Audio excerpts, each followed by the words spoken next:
just happened to be on Facebook one day, and I'm always on Facebook, and I constantly write stuff. People get mad because I'm writing posts. Okay, somebody, my mind is someplace else, but I saw where somebody had said that they were talking about Chuck Berry and Bob Dylan commented. He said that what Chuck Berry does, you know, with he's singing, he's playing an instrument, doing the duck walk, all that. He said that that's impossible. Nobody can do something like that. When I saw it, I had to stop what I was doing and make a comment. I said, I beg to differ, you know. I said, not true. Big capital exclamation mark. If you're Chuck Berry, the one who originated the move, you know, doing that certain routine over and over again till you can do it blindfolded, also in your sleep, tired or drunk, it becomes easy, always easy. Of course, once you've mastered it, okay? It's what I call doing hard shit, okay? And I'm an expert at, you know, that's my specialty, doing hard shit. I have the ability to draw with both hands. It's not a story, this is the truth. I can draw with both hands.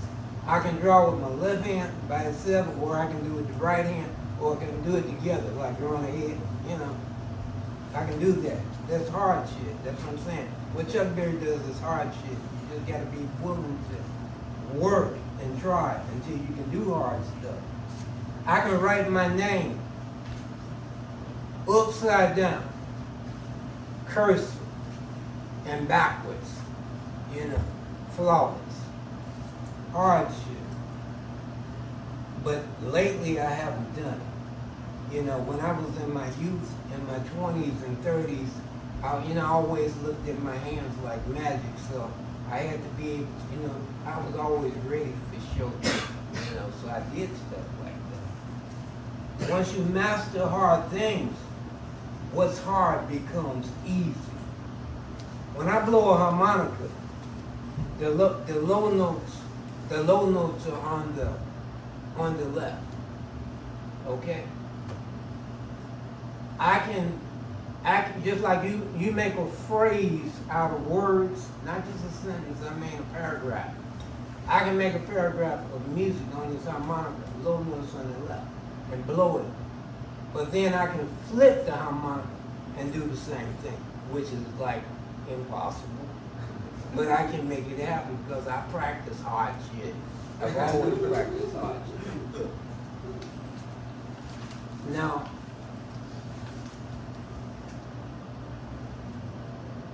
I used to,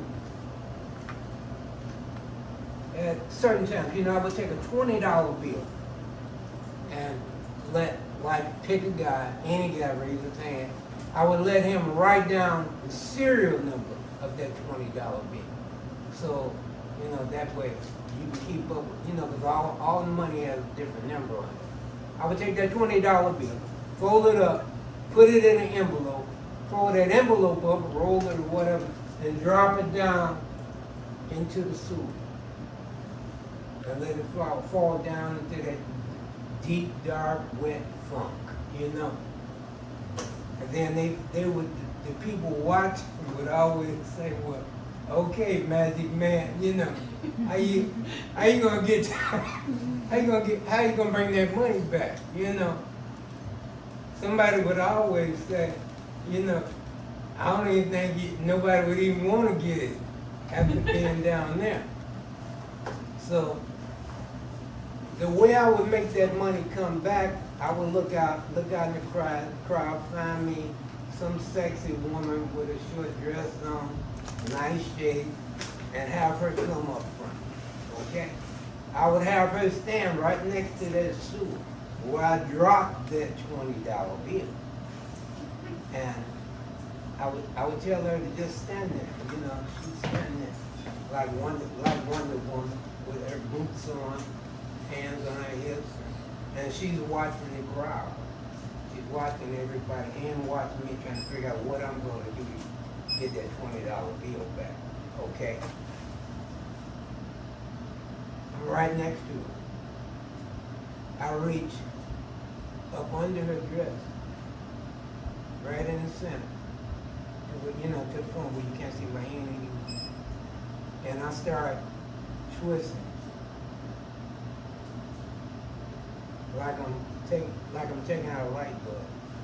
And I always look over to somebody and say, would you please pass me the new light bulb, And that always brings a laugh, okay?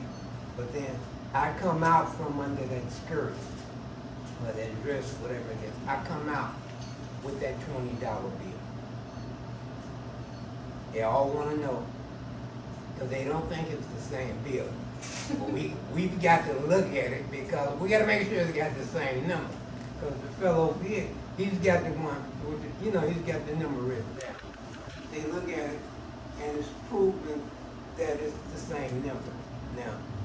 But sometimes what I'll do is I'll kneel down after coming up with that 20. I will tell them that if you can come up with whatever, if I use a 10, I will do a 10. But if I'm using a 20, I'll say I need 7 more 20s, and I'm gonna do some real magic. I'm gonna do some stuff that you've never seen before. I would kneel down after collecting that money, and they would be like, if you can pull this off, you can keep that money. I would kneel down on that sewer top, have a young lady come up, snap a magic scarf, cover my body up. I'm balled up like a ball of clay, so nobody can see me. And all of a sudden, everything's quiet. It's quiet, you can't hear anything. Their mouths are hanging open, so they know something's happening, because the cloth is slowly going down. It's going down, and all of a sudden, it hits the sewer top. There's smoke rising up from outside. And somebody said, he's gone. Where'd he go? I said, don't know where he went, but he's got that money, and nobody knows where he's at. He's gone. But that's what I mean. It's like, that's hardship, to be able to do stuff like that. That's my story.